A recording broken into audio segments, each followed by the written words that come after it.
We now shift our focus to the White House, to Washington, where the White House has dispatched its national security advisor, Jake Sullivan, to Saudi Arabia for talks with Saudi Crown Prince Mohammed Bin Salman. US is pushing for normalizing of Saudi-Israel relations.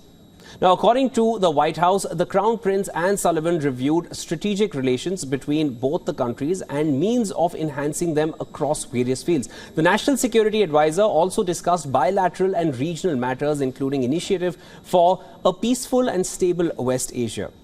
However, no mention of a possible normalization agreement between Riyadh and Jerusalem has been made yet.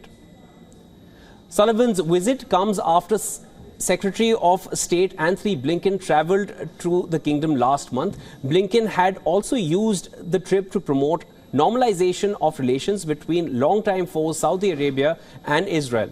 The effort to strengthen the historically fraught relationship between the two nations comes after the Trump administration introduced the Abraham Accords in 2020 that normalized relations between Israel and Arab states UAE, Morocco and Bahrain. However, brokering such a heavy deal is a tough task for the Biden administration, as Saudi Arabia has said it won't officially recognize Israel until a solution to the Palestine conflict is reached.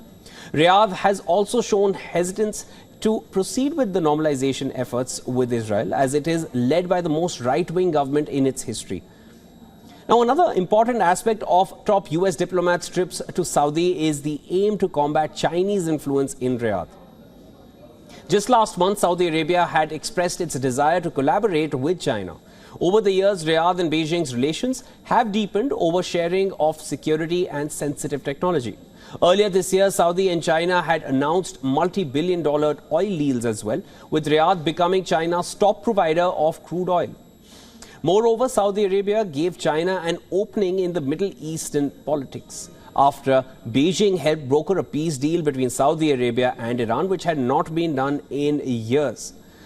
On the other hand, Riyadh's ties with Washington have been turbulent over the years, over human rights issues such as the murder of dissident journalist Jamal Khashoggi, as well as Saudi efforts to raise oil prices after Russia's invasion of Ukraine. Both these points have been sour points between the US and Saudi Arabia, and of course, it has made their ties dwindle over the years. Now, reports are suggesting that President Biden would be hoping to clinch a deal between Saudi Arabia and Israel before next year's presidential elections.